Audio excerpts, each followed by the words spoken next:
Hola, buenas tardes.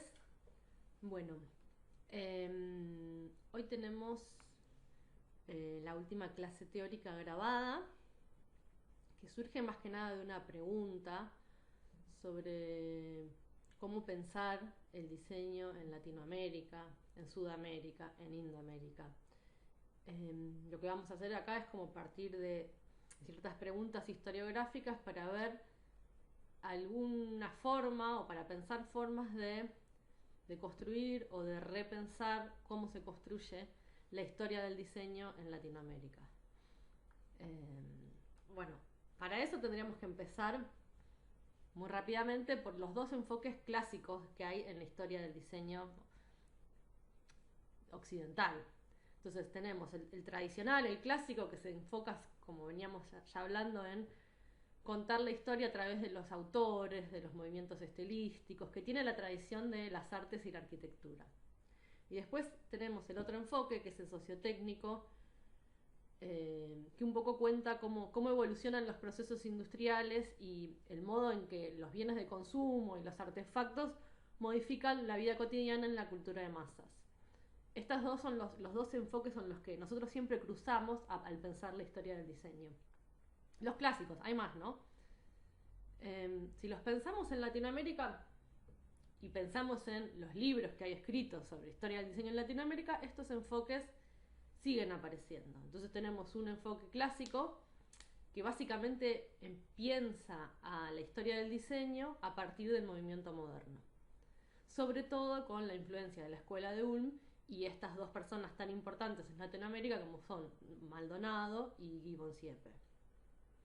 Del otro lado tenemos en el enfoque sociotécnico un enfoque dentro de la forma de contar la historia en Latinoamérica muy asociado a los procesos de industrialización, principalmente los procesos de industrialización por sustitución de importaciones más o menos de la década del 30, que surgieron también en la mayoría de los países de Latinoamérica.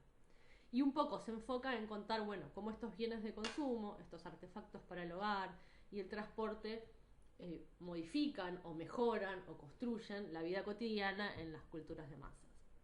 Bueno, de estos dos enfoques nosotros podríamos atravesar eso y pensar Latinoamérica. Entonces vamos a ver algunos ejemplos de esto y después vamos a hacernos algunas preguntas. Podríamos empezar por pensar cómo fue el movimiento moderno en Latinoamérica. ¿Cuáles son sus antecedentes? Bueno, uno de los casos como más reconocidos es el caso de Clara Porset. Ella nació en Cuba, pero hizo toda su carrera en México y estudió, por ejemplo, con Joseph Albers, uno de los diseñadores de muebles de la escuela Bauhaus. Acá van a ver dos sillas, una que es una silla tradicional veracruceña, y acá van a ver como el diseño de Clara no es un rediseño, digamos, un diseño en donde empieza a cruzar como ciertas técnicas textiles latinoamericanas, de enlazado, bueno, de esta, no me sale el nombre ahora, y con formas un poco más sintetizadas propias del movimiento moderno, ¿no? Clara es uno de los primeros ejemplos, va a tener mucho trabajo. Tuvo toda una experiencia en el diseño de mobiliario para una escuela en Cuba. Y bueno, acá se pregunta un poco como por muebles de bajo costo.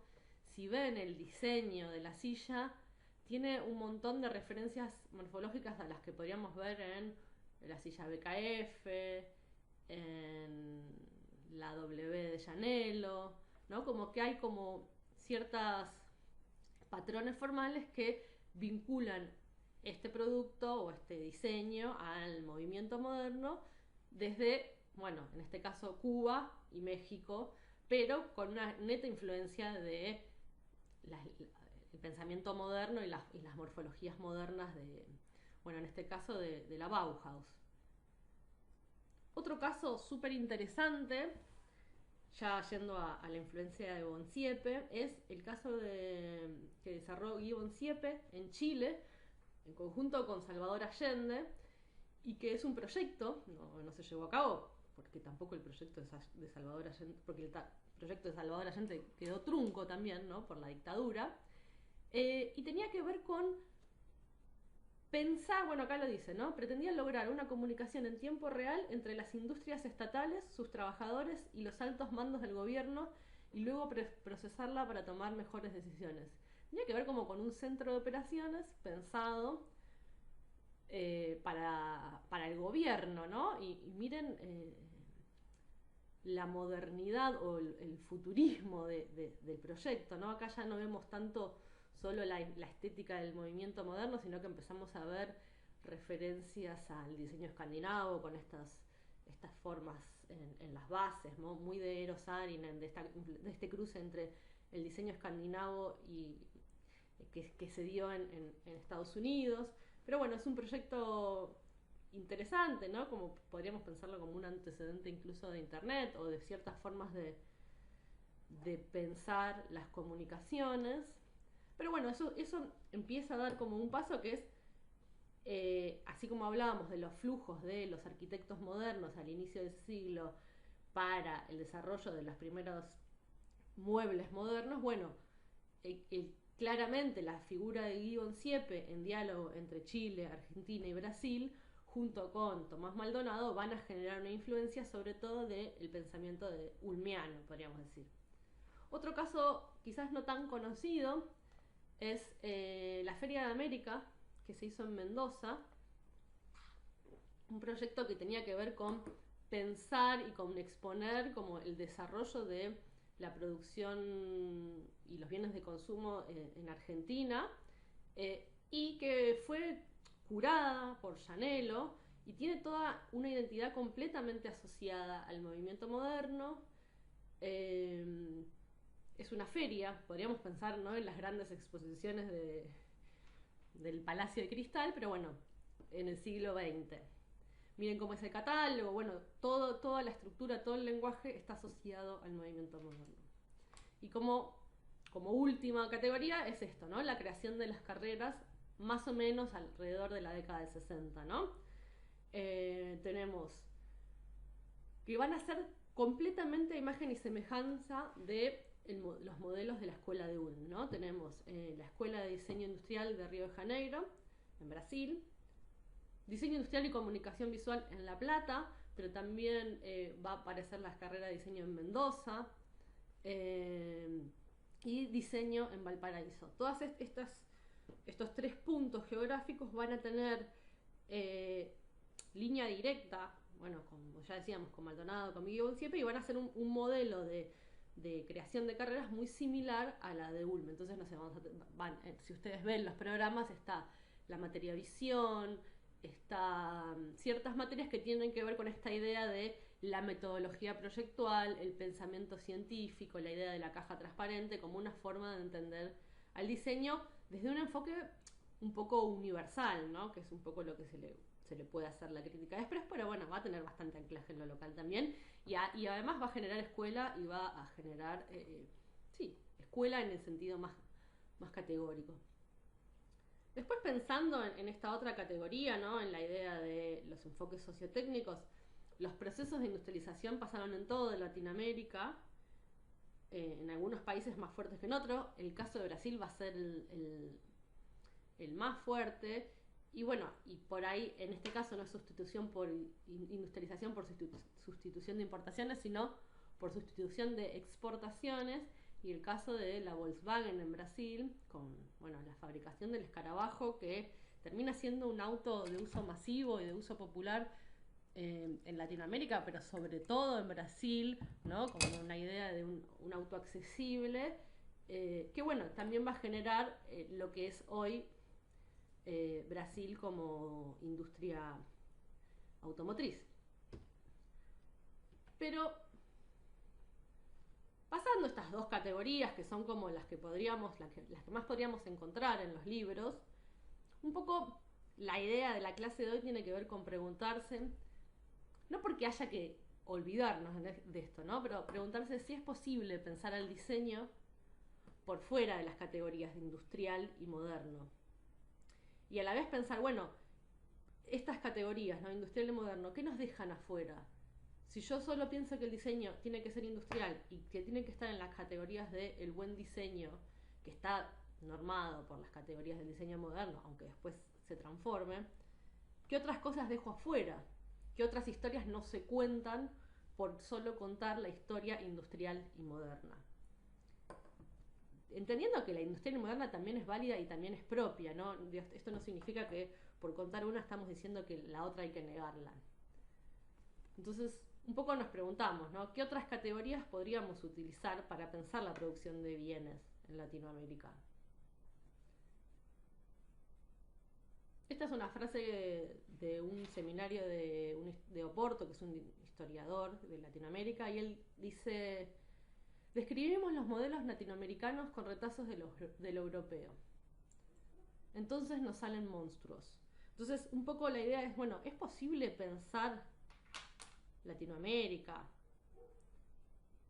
sin las categorías que construimos, que son categorías generalmente eurocéntricas?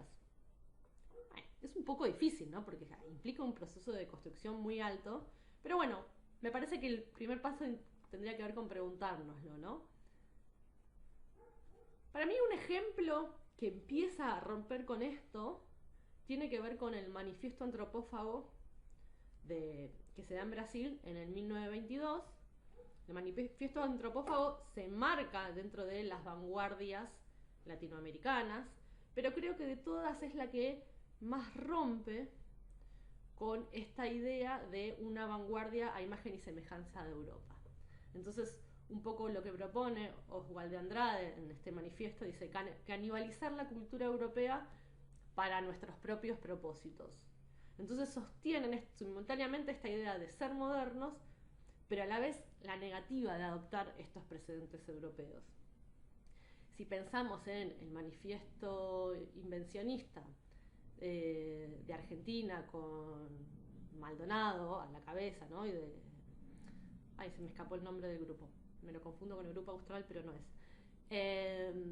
Ellos están hablando de inventar, de olvidarse del pasado, de pensar hacia adelante, de otras categorías mucho más objetivas que no están pensando en el pasado, ni están pensando en lo propio, sino que están pensando en lo nuevo. Están pensando en la ciencia, están pensando en lo empíricamente verificable. Y acá se están preguntando otras cosas, ¿no? Ya la idea de hablar de canibalizar, ¿no? Como una figura tan propia de la cultura, no quiero decir la cultura brasilera, pero bueno, en Brasil hubo movimientos, ay, no me sale la palabra, ¿no? Culturas indígenas que eran caníbales, no me acuerdo el nombre ahora, pero en el Amazonas había caníbales. Entonces, un poco en esta línea, una de las frases del manifiesto dice: contra las sublimaciones antagónicas traídas en carabelas, ¿no? Las carabelas que eran las carabelas con las que vino Colón, pero después podemos pensar en los barcos que trajeron los esclavos. Y a partir de esas preguntas empiezan a hacer un arte moderno que empieza a preguntarse por cómo romper estas categorías que son solo eurocéntricas. Este es el manifiesto, y bueno, en la imagen está esta obra de Tarsila do Amaral, ¿no? También una artista mujer, con paisajes completamente ya, no quiero decir autóctonos, ¿no? Pero mucho más propios que si pensamos por ahí en Petoruti, que trabaja todavía como más a una imagen y semejanza de Picasso, ¿no? Como con los lenguajes. Pensando en vanguardias latinoamericanas. Entonces, volviendo a esto, ¿qué otras categorías podríamos utilizar para pensar la producción de bienes en Latinoamérica? Acá lo que vamos a hacer es un intento que armamos entre Emilia y yo, básicamente, y bueno, y la cátedra y un montón de textos, pero bueno, sobre pensar cómo se pueden construir estas categorías o cómo podríamos pensar, por dónde meternos para pensar Latinoamérica. Entonces, un poco lo que pensamos es que algunas categorías que nos pueden servir es, bueno, decir, bueno, ¿cuáles son los bienes, las técnicas de los oficios precolombinos, ¿no? O anteriores a la colonia? Pero también pensar la colonia, ¿no? Entonces decir, bueno, ¿cuáles son las artesanías de la colonia? El folclore, lo vernáculo.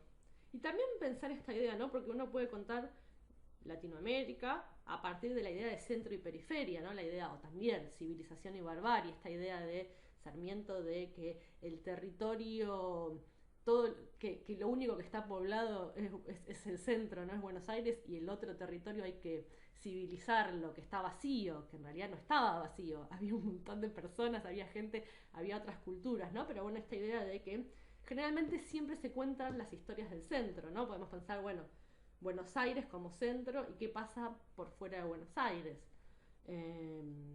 Entonces también podríamos pensar incluso la idea de centro y periferia, ¿no? Decir, bueno, Europa, Latinoamérica, pero también podríamos pensar las ciudades y los otros territorios, ¿no? Incluso Buenos Aires, Lanús, ¿no? ¿Cuáles son las diferencias, ¿no? De centro y periferia? ¿Cuándo somos periferia y cuándo no lo somos, ¿no? Que son todos valores no abstractos, pero sí construcciones, ¿no? De qué es lo que se cuenta y qué es lo válido y lo aceptable. Entonces, un poco lo que nos interesa es mostrarles algunos ejemplos, ¿no? Entonces, pensando en las culturas anteriores a los procesos de colonización, podemos pensar un arte que, por ejemplo, atraviesa todo Latinoamérica, que es el arte plumario. Acá estamos viendo el penacho, una réplica del penacho de Moctezuma, ¿no? En México, que paradójicamente está en un museo alemán, ¿no? De nuevo, ¿no? Quiénes son los que cuentan la historia y quiénes son los que la poseen. Pero el arte plumario también está en todo lo que es en el Amazonas. Acá vemos también como unos ponchos de los chimú, que son preincaicos, ¿no? Es anterior a...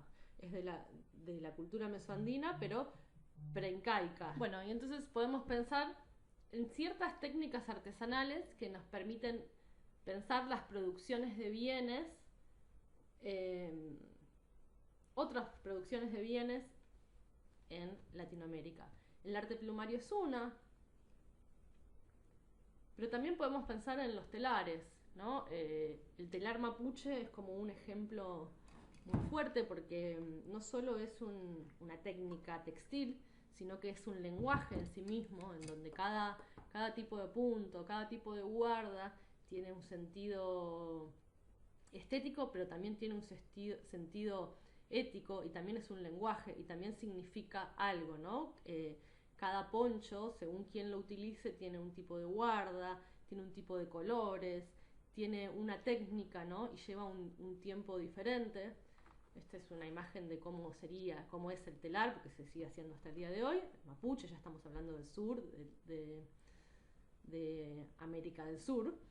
Y lo que vemos acá es el poncho que le tejieron a San Martín.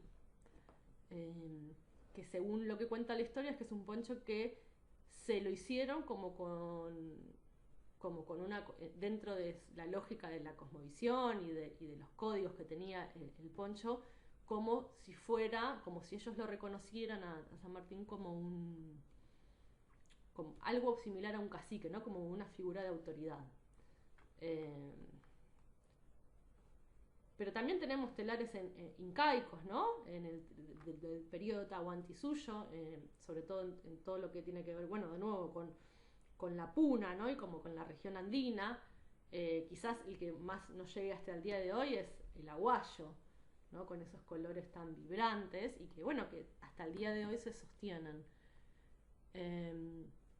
Ya yéndonos más para el territorio propio, ¿no? Más hacia adentro, tenemos el tejido de chaguar de los huichí en el Chaco, ¿no? El tejido de chaguar, si ustedes ven, en realidad es una fibra que se hace a partir de una raíz, y es un tejido de punto, como un crochet, podríamos pensar. Y bueno, también, ¿no? Las paletas de colores y los dibujos también empiezan a tener que ver como con los colores de la región. Piensa, no sé, en la piel de las yararás. Un poco podemos pensar estas técnicas que nos llegan hasta el día de hoy como una tradición propia y como un lenguaje y un código propio de la región.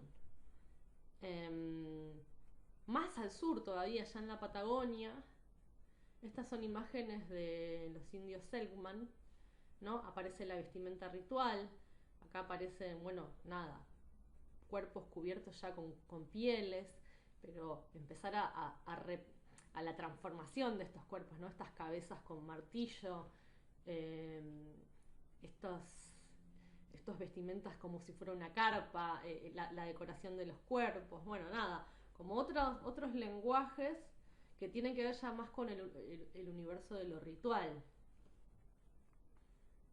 Y después ya pasando a la Sudamérica colonial, podemos pensar como este cruce, que no podemos pensarlo como un cruce feliz, pero digamos como en este cruce de culturas aparecen nuevas categorías y nuevas técnicas, nuevos lenguajes que empiezan a ser parte del imaginario cultural hasta el día de hoy de Latinoamérica, ¿no?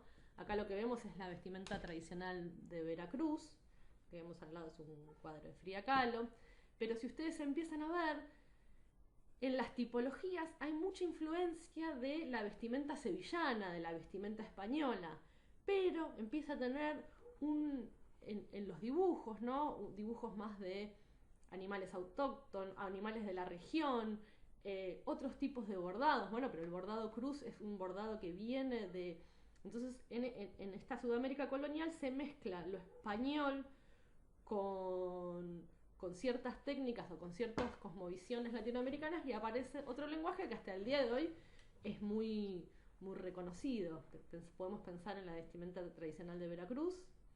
Por ejemplo, este es el bordado tenago, que es como uno de los más tradicionales de México, ¿no? Y con esta, pero bueno, en Nicaragua vamos a tener técnicas parecidas, en vez de bordado, ciertas paletas de colores parecidas, pero en vez de bordado ya como con una técnica de costura de telas, ¿no? Imágenes de animales, de flora, de fauna, otros colores, pero que en realidad ya no es algo, no es algo completamente indígena, ni es algo completamente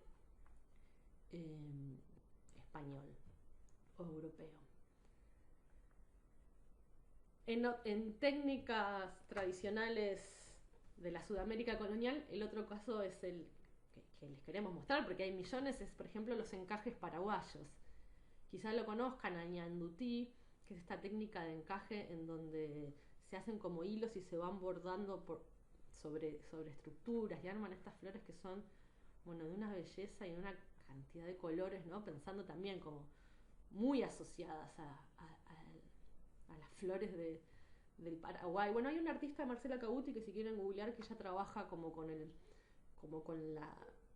las flores del Paraguay y hizo unas obras hermosas. Pero acá tenemos otro tipo de encaje, este es de ñandutí y este es el aopoí, que básicamente ella sobre una trama, sobre un textil que existe, se va desarmando, se va destejiendo y se van uniendo de diferente manera los hilos para armar estos encajes. Y quizás la más conocida no sé si es la más conocida, pero bueno, por ahí lo más reconocido en términos turísticos. Tiene que ver con las cholas de la puna, pero también porque es una cultura que todavía está muy fuerte instalada, ¿no?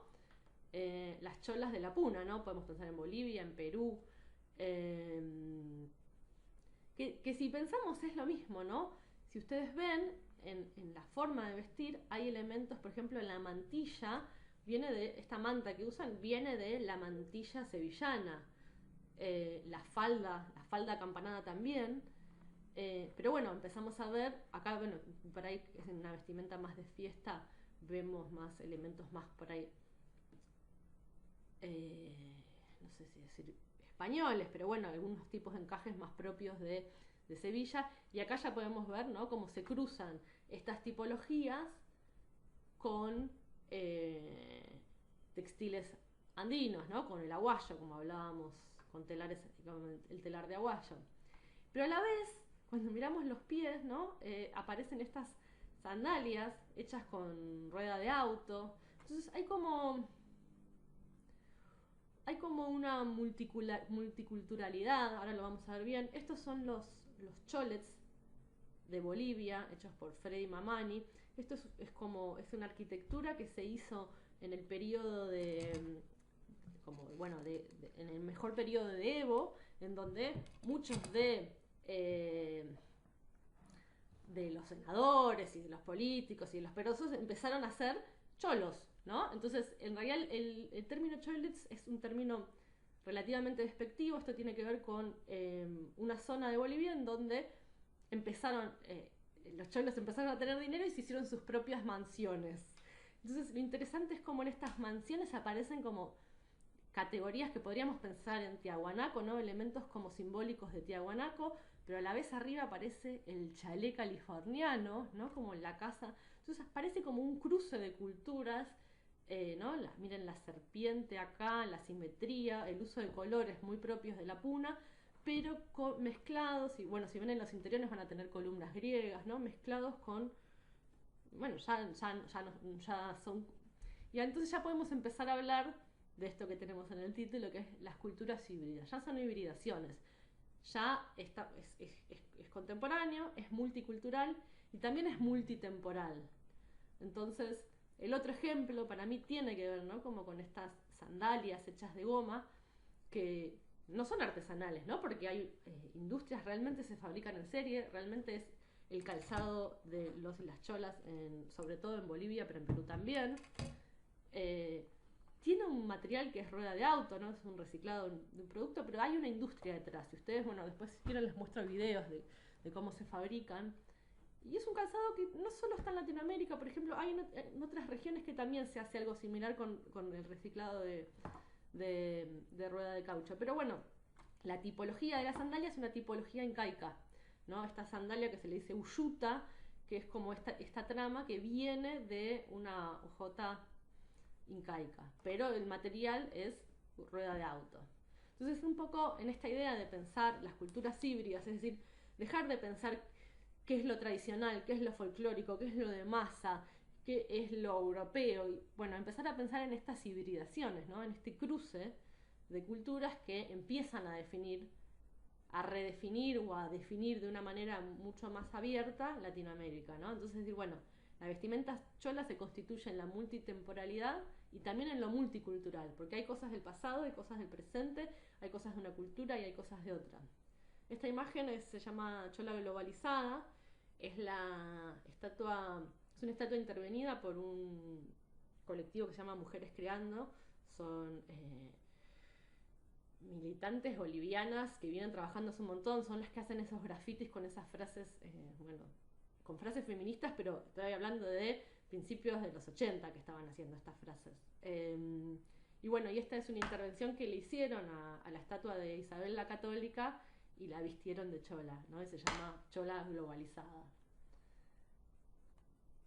Pero bueno, también podemos pensar en la plaza que creo que la volvieron a llamar de la Libertad en Chile, ¿no? Cómo se resignifican, podríamos pensar cómo el pueblo resignifica incluso los símbolos que construyen la historia. Y en esta idea de diseño híbrido, un poco la pregunta es, ¿cuál es el aporte que puede hacerse desde el diseño a estas producciones masivas y populares latinoamericanas que se corren del modelo de fábrica occidental, pero que son industriales? Pienso en las sandalias de las cholos y las cholas, que su materialidad los aleja de un objeto folclórico, porque por ahí, no sé, nosotros vemos algo tejido en mimbre y por ahí lo podemos encajar en lo folclórico. Y que además su forma no entra en las categorías del buen diseño. Bueno, este es un poco exagerado el chulengo que encontré, por ahí este es el chulengo, pero bueno, el chulengo que se hace con barriles de aceite o que se hace con pedazos de garrafas, o o las salamandras hechas con garrafas o con bidones de leche. Bueno, todos estos objetos que en Argentina conocemos millones, que se fabrican industrialmente, que hay industrias detrás, pero que no entran en las categorías del buen diseño. ¿Cómo los incorporamos? ¿Son parte del diseño en Latinoamérica? ¿Son o no lo son? ¿Entran o no lo entran? ¿Dónde los ponemos? No es porque los tengamos que categorizar, pero es un poco preguntarnos esto. Acá yo les traje un ejemplo de un libro que se llama Rúa dos Inventos, o sea, Calle de los Inventos, y es un trabajo de una diseñadora que investiga como esas soluciones de los vendedores ambulantes, ¿no? Ella los investiga en las calles de Brasil y dice, bueno, se distinguen que surgen de un impulso interno de creación y que tiene que ver con estrategias para sobrevivir. Pero lo que ella reconoce es, dice, que un poco que hay una idea de proyecto detrás, ¿no? Y que esta idea de proyecto detrás está basada en resolver un producto a partir de una necesidad, ¿no? Entonces, si pensamos en la necesidad como forma de pensar el diseño, bueno, ahí podemos empezar a pensar cómo estas otras categorías aparecen, ¿no? Entonces, bueno, podríamos pensar en los vendedores ambulantes de tren, del tren Roca, ¿no? Que todos viajamos, y todos estos dispositivos y artefactos que se van armando y que después incluso se industrializan, no necesariamente son productos de una serie, ¿no? Bueno, el sistema para vender los chipás, pero bueno, este sistema que se hace para vender los corpiños, el carrito de los choclos de la playa, el que vende, ¿no? Empiezan a aparecer otras categorías, otros elementos que uno los recontra identifica como propios o como parte del imaginario cultural de nuestra región y que, bueno, ¿cómo entran? ¿Cómo los pensamos? ¿Dónde entran? Bueno, son preguntas, yo no tengo las respuestas. Son más un disparador para que ustedes se vayan imaginando si esto es diseño, no es diseño, si esto es algo válido de contar o cómo se puede contar. Y por último, acá abrimos el segundo debate que tiene que ver con el canon, ¿no? ¿Cómo es el canon en Latinoamérica? ¿Qué es el canon? Bueno, ahora después Emilia les voy a buscar una definición, pero tiene que ver con estas categorías que definen qué es lo que está bien y qué es lo que está mal dentro del diseño. En este marco, como nosotros les invitamos, porque vamos a traer un invitado, que tiene que ver con, bueno, el colectivo Identidad Marrón, que nos parece que se está haciendo una pregunta que la podríamos pensar tranquilamente en el diseño, ¿no? Ellos se preguntan si el arte en Argentina es solo un oficio de blancos. Bueno, entonces, el buen diseño en Argentina, el buen diseño en Latinoamérica, ¿es solo un diseño de blancos? Un poco esa es la pregunta y un poco es cómo repensar estas categorías para pensar lo que sería el buen diseño.